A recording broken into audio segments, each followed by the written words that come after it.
Nagraj Popatrao Manjule India का इकलौता ऐसा फिल्म डायरेक्टर, फिल्म मेकर जो केवल अपनी दुकान चलाने के लिए फिल्में नहीं बनाता बल्कि समाज को आईना दिखाने के लिए अपनी फिल्में बनाता है। इंडिया का इकलौता ऐसा फिल्म मेकर जिनकी फिल्में काफी अनोखी होती है। अनोखी होने के साथ साथ उनकी फिल्में समाज में सामाजिक संदेश देने का काम करती है। अब यह बात अलग है, कई लोगों को उनका सामाजिक संदेश समझ में आता है और कईयों को उनका सामाजिक संदेश समझ में नहीं आता। ठीक वैसे ही कईयों को उनके फिल्म मेकिंग का अनोखापन समझ में आता है तो कईयों को उनके फिल्म मेकिंग का अनोखापन समझ में नहीं आता। अगर मैं आपसे पूछूं कि भारत में कितने फिल्म मेकर, कितने फिल्म डायरेक्टर ऐसे हैं जिन्होंने झोपड़पट्टी के ऊपर फिल्म बनाई है, तो आप मुझे 50 से लेकर 100 तक फिल्मों का नाम बता दोगे। अब मैं दूसरा सवाल आपसे ये पूछता हूं कि भारत में ऐसे कितने film director, film maker, film producer है जिन्होंने झोपड़पट्टी पर तो फिल्म बनाई है पर उसी झोपड़पट्टी के बच्चों को उस फिल्म में काम देकर उन्हें सुपरस्टार या स्टार बनाया है। कितनी ऐसी फिल्में हैं आप मुझे कमेंट सेक्शन में लिखकर बताइए। झुंड फिल्म एक ऐसी ही फिल्म है जो झोपड़पट्टी के ऊपर तो बनी है पर जिस झोपड़पट्टी के ऊपर यह फिल्म बनी है उसी झोपड़पट्टी के बच्चों को इस फिल्म में काम देकर अमिताभ बच्चन जैसे कलाकार के साथ उन बच्चों को खड़ा किया है। उनके साथ काम करने का मौका झुंड के film director, filmmaker Nagraj Manjule ji ने दिया है। बॉलीवुड की ज्यादातर फिल्में दुकानदारी करने के लिए बनाई जाती है। गरीबों के ऊपर फिल्में बनाओ, झोपड़पट्टी के बच्चों के ऊपर फिल्में बनाओ, सामाजिक समस्याओं पर फिल्में बनाओ और उन फिल्मों को फिल्म इंडस्ट्री में बेच दो और अपनी दुकान चलाओ और खूब प्रॉफिट कमाओ। अक्सर यही इनका मकसद होता है कि दुकानदारी करना है, फिल्में को बेचना है और खूब पैसे कमाना है। पर नागराज मंजुळे जी एक ऐसे इकलौते डायरेक्टर है जो दुकानदारी करने के लिए फिल्म नहीं बनाते हैं बल्कि समाज को आईना दिखाने के लिए फिल्म बनाते हैं। इसलिए दोस्तों मैं कह रहा हूं कि नागराज मंजुळे जी की फिल्म मेकिंग अनोखी होती है। अगर झुंड फिल्म की बात करूं तो स्पोर्ट टीचर विजय बारसे की कहानी से यह प्रेरित है। विजय बारसे नागपुर से बिलोंग करते हैं। नागपुर में रहने वाले झोपड़पट्टी के कुछ बच्चों को उन्होंने फुटबॉल खेलने का मौका देकर उन बच्चों में परिवर्तन लाने का काम किया है। यही फिल्म का बेस है। वैसे तो आमतौर पर फिल्मी दुनिया में अमिताभ बच्चन जी को डॉन की भूमिका के लिए पहचाना जाता है पर झुंड फिल्म को देखने के बाद आपको पता चलेगा कि झुंड फिल्म का डॉन अमिताभ बच्चन के सामने किस तरह की एक्टिंग करता है। दोस्तों मैं उसके एक्टिंग का इसके लिए जिक्र कर रहा हूं क्योंकि जो अंकुश मेश्राम है जिसने डॉन की भूमिका निभाई है अमिताभ बच्चन के सामने, वो डॉन नॉन एक्टर है दोस्तों। वो कोई प्रोफेशनल एक्टर नहीं है, प्रोफेशनल मॉडल नहीं है। उसके एक्टिंग को देख के आप लोगों को उसको 10 तोहफों की सलामी देने का मन करेगा। झुंड फिल्म का संदेश एकदम क्लियर है कि झोपड़पट्टी में रहने वाले बच्चों को भी एक मौका देकर देखिए, फिर देखिए वो अपनी गुणवत्ता कैसे साबित करते हैं और कैसे उनके जीवन में वो लोग परिवर्तन लाते हैं। दोस्तों इस कहानी को तो पर्दे पर नागराज मंजुळे जी ने दिखाया ही दिखाया, साथ ही साथ जब इस फिल्म को बनाया तब उसमें उन्होंने खुद भी इस चीज को इम्प्लीमेंटेशन किया। दोस्तों जब झुंड फिल्म को उन्होंने बनाया तब इस फिल्म में उन्होंने झोपड़पट्टी के बच्चों को मौका दिया और उन झोपड़पट्टी के बच्चों ने अपनी गुणवत्ता इस फिल्म के माध्यम से साबित कर दी और इस पूरे दुनिया को बताया कि हम भी एक्टिंग कर सकते हैं, हम भी अमिताभ बच्चन के साथ एक्टिंग कर सकते हैं और हमारी कलाकारी इस दुनिया को दिखा सकते हो। इसलिए दोस्तों इन बच्चों को प्रेरित करने के लिए, मोटिवेट करने के लिए आपको इस फिल्म को डेफिनेटली देखना चाहिए। दोस्तों एंटरटेनमेंट तो आपको होगा ही होगा, साथ ही साथ यह फिल्म आपको एक सामाजिक संदेश भी देगी। वो संदेश है एक समान अपॉर्चुनिटी का। दोस्तों जिस तरह की कहानियां नागराज मंजुळे हमारे सामने ला रहे हैं वो तो क्रांतिकारी है ही है पर उससे भी ज्यादा क्रांतिकारी जिस तरीके से वो फिल्म बना रहे हैं यह मुझे लगता है। जिन बच्चों को अपॉर्चुनिटी दे रहे हैं उनके फिल्मों में काम करने का और उनकी लाइफ पूरी की पूरी चेंज हो जा रही है तो दोस्तों ये मुझे ज्यादा रिवोल्यूशनरी लगता है। मैं कहूंगा कि फिल्मी दुनिया में ये एक सोशल रिफॉर्म है जो नागराज मंजुळे जी ने शुरू किया है। बॉलीवुड में आज तक हजारों फिल्में बनी है। उन हजारों फिल्मों में से कई फिल्मों में हमने गणेश उत्सव सेलिब्रेट होते हुए देखा है, नवरात्र, होली, दिवाली सेलिब्रेट होते हुए देखी है, क्रिसमस सेलिब्रेट होते हुए देखी है, यहां तक कि मुसलमान की ईद भी सेलिब्रेट होते हुए देखी है। पर झुंड ये पहली फिल्म है जिसमें डॉक्टर बाबा साहेब अम्बेडकर जी की भीम जयंती सेलिब्रेट होते हुए हमने देखी है। दोस्तों फिल्मों में क्या दिखाया जाता है, जो समाज में घटित घटनाएं हैं, जो समाज में महोत्सव होते हैं, उत्सव होते हैं, जो भी फेस्टिवल होते हैं वही फेस्टिवल हम फिल्मों में देखते हैं। पर आज तक बाबा साहेब अम्बेडकर जी की जयंती किसी भी बॉलीवुड के डायरेक्टर ने, प्रोड्यूसर ने, फिल्म मेकर ने सेलिब्रेट होते हुए नहीं दिखाई।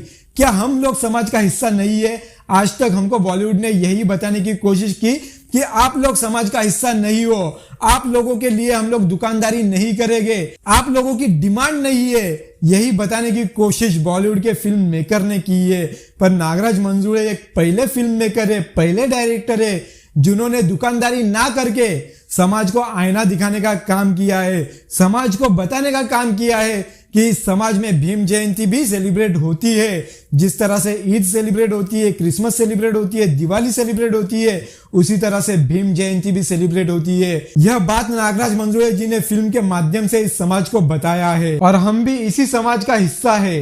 यही मैसेज, यही संदेश देने की कोशिश की है झुंड के डायरेक्टर नागराज मंजुळे जी ने। जो लोग फेसबुक, यूट्यूब, ट्विटर, इंस्टाग्राम पर सीए, एनआरसी के समर्थन में टपर टपर कर रहे थे, उन लोगों को इस मूवी को डेफिनेटली देखना चाहिए, क्योंकि यह मूवी इनडायरेक्ट तरीके से सीए का नाम नहीं लेके, एनआरसी का नाम नहीं लेके एनआरसी और सीए पर बात करती है।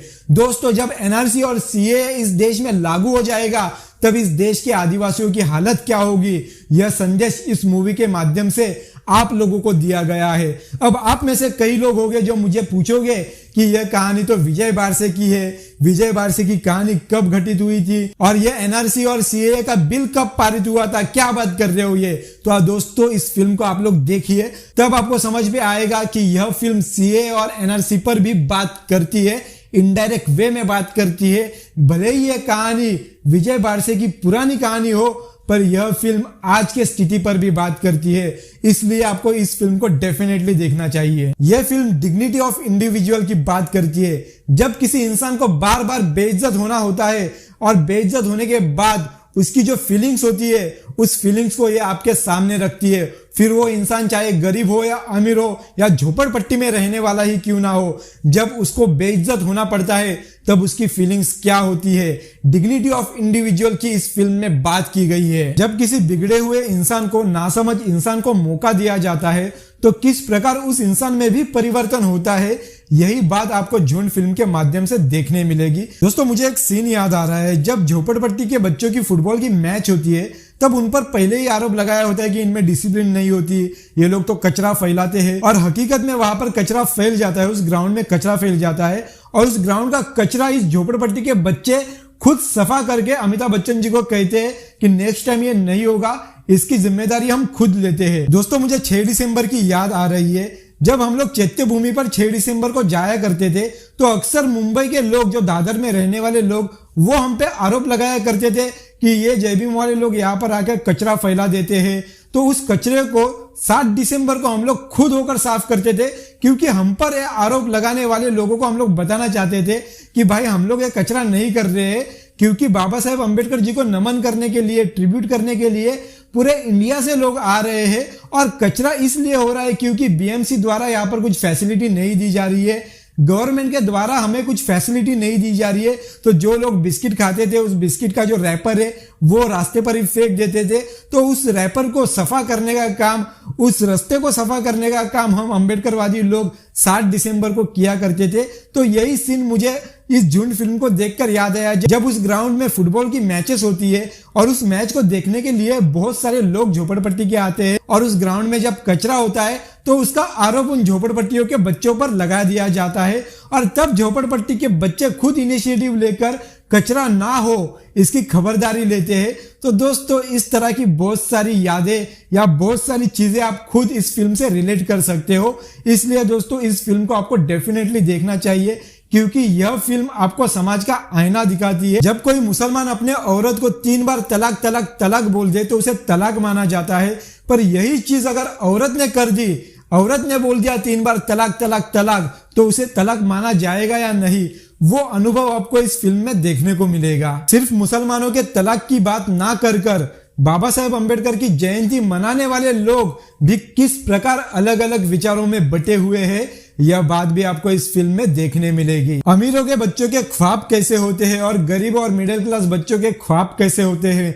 झोपड़पट्टी में रहने वाले बच्चों के ख्वाब कैसे होते हैं, यह सारी बातें आपको इस फिल्म में देखने मिलेगी।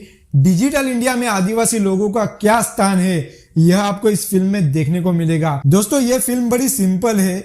इस फिल्म को मैं स्पोर्ट फिल्म नहीं कहूंगा, बल्कि इस फिल्म को मैं एजुकेशनल फिल्म कहूंगा। अगर आपको इंडियन सोसाइटी का स्टडी करना हो, इंडियन सोसाइटी के स्ट्रक्चर का स्टडी करना हो, गरीब अमीर के बीच में क्या फासले हैं और उनकी सोच में क्या डिफरेंस है, उनको अपॉर्चुनिटी देने पर उनमें क्या परिवर्तन होता है, इन सारी चीजों पर अगर आपको स्टडी करना हो तो इस फिल्म को आपको डेफिनेटली देखना चाहिए।